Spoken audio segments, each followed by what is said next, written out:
कक्षा 9 के पाठ परमाणु की संरचना पर आधारित कुछ महत्वपूर्ण बहुविकल्पीय प्रश्न।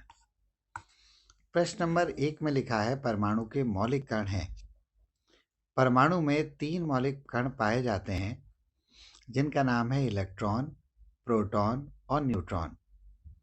इसमें प्रोटॉन और न्यूट्रॉन नाभिक के अंदर तथा इलेक्ट्रॉन नाभिक के चारों ओर वृत्ताकार कक्षाओं में चक्कर लगाते रहते हैं। परमाणु के नाभिक में स्थित कण है। परमाणु के नाभिक में स्थित कण होते हैं न्यूट्रॉन और प्रोटॉन। इन कणों को न्यूक्लियॉन्स भी कहते हैं। निम्नलिखित में से कौन सा तत्व का मौलिक गुण है? तत्व का मौलिक गुण होता है इसकी परमाणु संख्या, जिसे हम परमाणु क्रमांक के नाम से भी जानते हैं और इसे Z से निरूपित करते हैं। अतः इस प्रश्न का विकल्प ए सही है। परमाणु संख्या निम्नलिखित में से किसके बराबर होती है? परमाणु संख्या नाभिक में उपस्थित प्रोटॉनों की संख्या के बराबर होती है। अतः इस प्रश्न का विकल्प बी सही है। द्रव्यमान संख्या, जिसे हम ए के द्वारा दर्शाते हैं, यह नाभिक के अंदर पाए जाने वाले प्रोटॉनों व न्यूट्रॉनों की संख्याओं का योग होता है। तो द्रव्यमान संख्या किसके बराबर हुई? प्रोटॉनों की संख्या प्लस न्यूट्रॉनों की संख्या के। अतः इस प्रश्न का विकल्प डी सही है। एक तत्व के समस्थानिक में होते हैं। समस्थानिक एक ही तत्व के वे भिन्न भिन्न परमाणु होते हैं जिनके समान परमाणु क्रमांक अर्थात परमाणु संख्या होती है, परंतु भिन्न भिन्न द्रव्यमान संख्या होती है। समस्थानिकों में न्यूट्रॉनों की संख्या अलग अलग होती है। समस्थानिकों के संदर्भ में कौन सा विकल्प सही है? जैसा अभी मैंने पहले आपको बताया, समस्थानिक वे होते हैं जिनमें समान परमाणु संख्या परंतु भिन्न परमाणु द्रव्यमान होता है। अतः इस प्रश्न का विकल्प ए सही है। कैंसर के उपचार में कोबाल्ट 60 नामक समस्थानिक का प्रयोग होता है। जीवाश्म की उम्र को जानने के लिए हम कार्बन 14 समस्थानिक का प्रयोग करते हैं।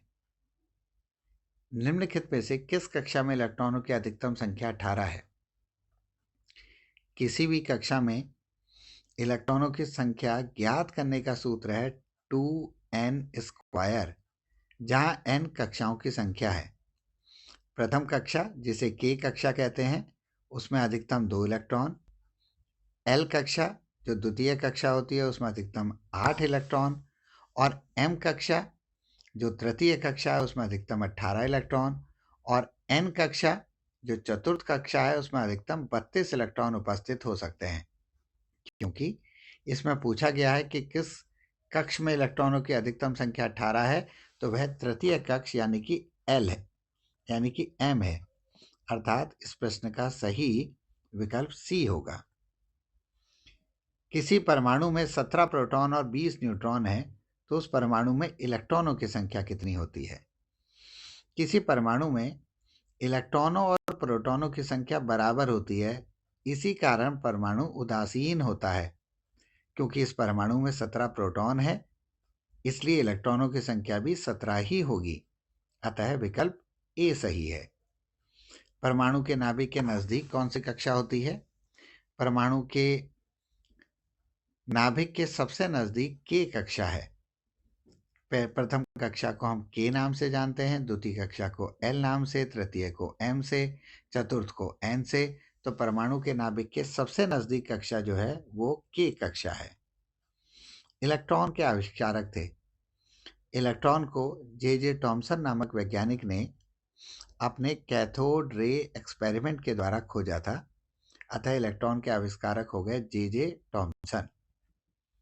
न्यूट्रॉन के आविष्कारक थे जेम्स चैडविक। न्यूट्रॉन परमाणु का एक उदासीन कण है जो नाभिक के अंदर रहता है, जिसके आविष्कारक थे जेम्स चैडविक। प्रोटॉन की खोज करने वाले वैज्ञानिक का नाम गोल्डस्टीन है। उन्होंने अपने एनोड रे एक्सपेरिमेंट की सहायता से गोल्डस्टीन को खोजा था। किस कक्षा या सेल में इलेक्ट्रॉनों की संख्या सबसे कम होती है? जैसा अभी हमने पीछे भी पढ़ा था कि कक्षा में 2 इलेक्ट्रॉन, एल कक्षा में 8 इलेक्ट्रॉन, एम कक्षा में 18 इलेक्ट्रॉन और एन कक्षा में 32 इलेक्ट्रॉन होते हैं। अतः सबसे कम इलेक्ट्रॉन की कक्षा में पाए जाते हैं।